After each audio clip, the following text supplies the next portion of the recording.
BNP chairperson Begum Khaleda Zia বর্তমানে লন্ডনের the London clinic হাসপাতালে চিকিৎসাধীন আছেন।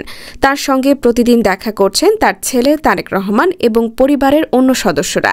এছাড়া প্রতিদিন বাসার খাবারও হাসপাতালে নিয়ে যাচ্ছেন তারা।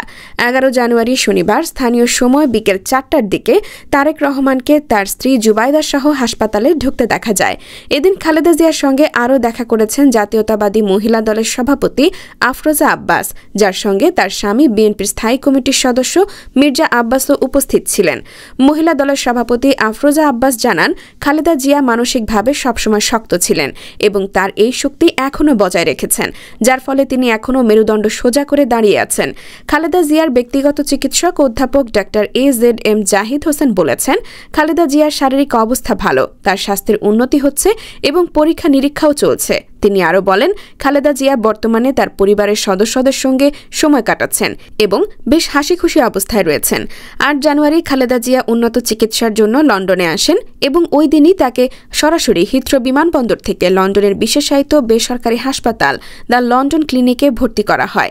সেখানে তিনি অধ্যাপক জন প্যাট্রিক কেনেডির অধীনে চিকিৎসাধীন রয়েছেন।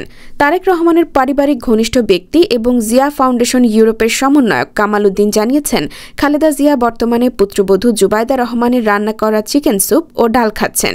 যদিও ডায়াবেটিসের কারণে তিনি নিয়মিত ভাত খান না, তবে মাঝে মধ্যে অল্প ভাত খাচ্ছেন।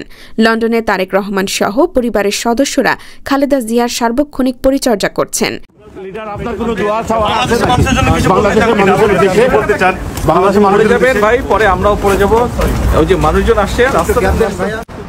মাহমুদুল হাসান, কুমিল্লা ক্রাইম বার্তা।